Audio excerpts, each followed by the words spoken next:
गंवार जिठानी modern देवरानी। अर्पिता की शादी राकेश से तय होती है, जो एक सरकारी नौकरी करता था।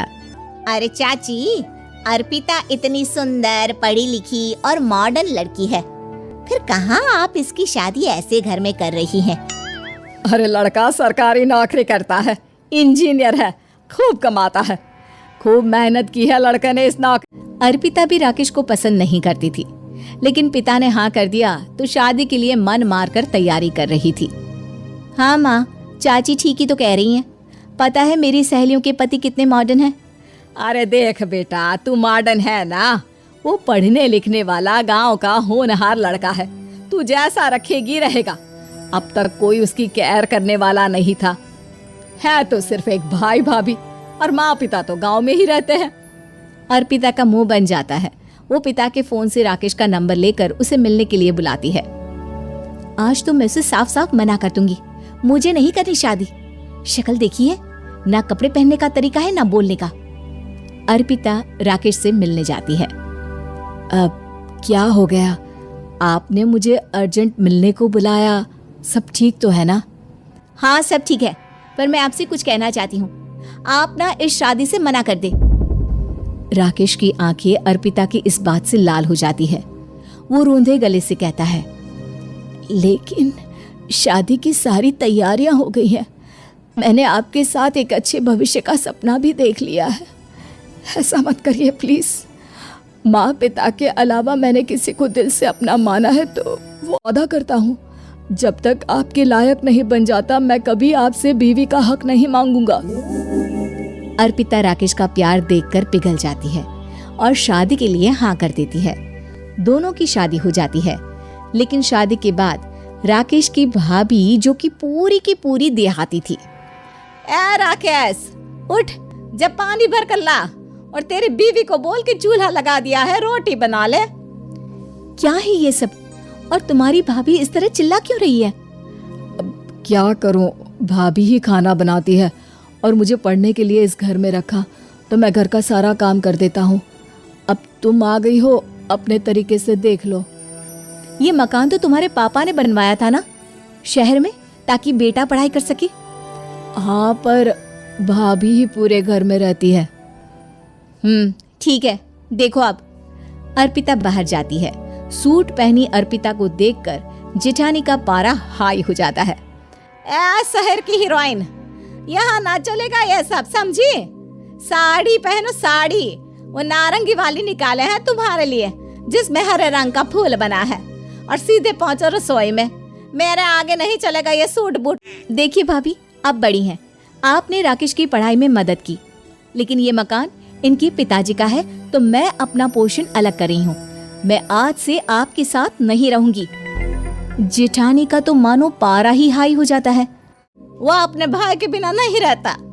आज देखिए तो, देखिए कल के आई छोरी क्या बोल रही है।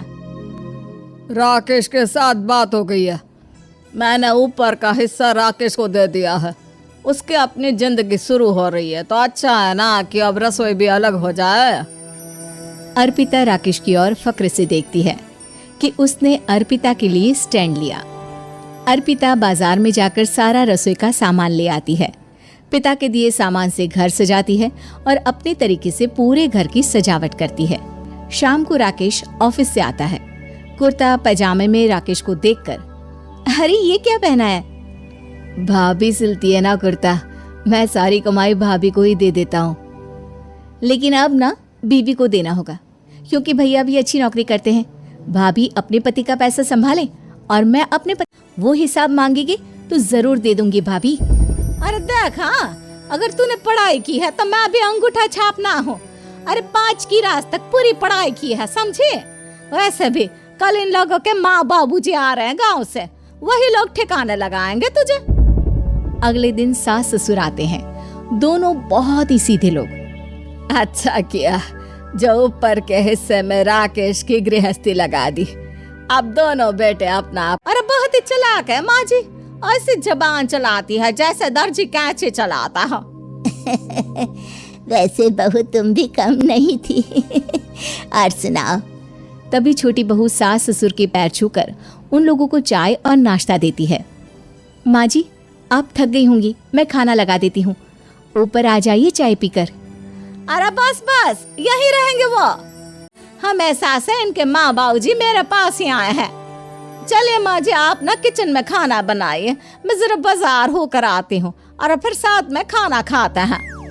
जेठानी बाजार निकल जाती है और सास ससुर बेचारे घर पर अकेले। माँ जी, मैंने आप सभी के लिए खाना बनाया है।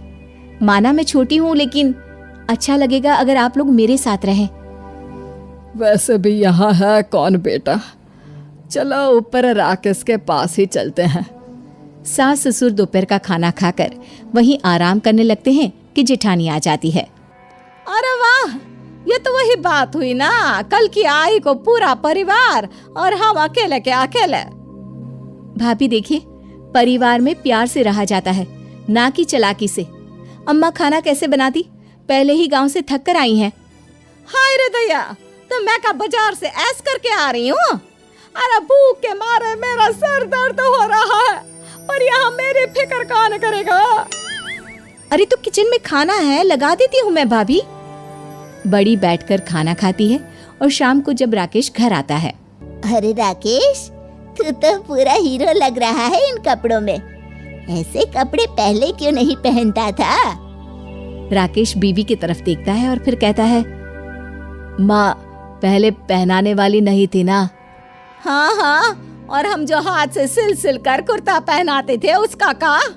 अरे तुम्हारे भैया तो आज भी पहन रहे हैं। तभी अर्पिता सास के लिए कपड़े और ससुर के लिए शर्ट पैंट ला कर देती है।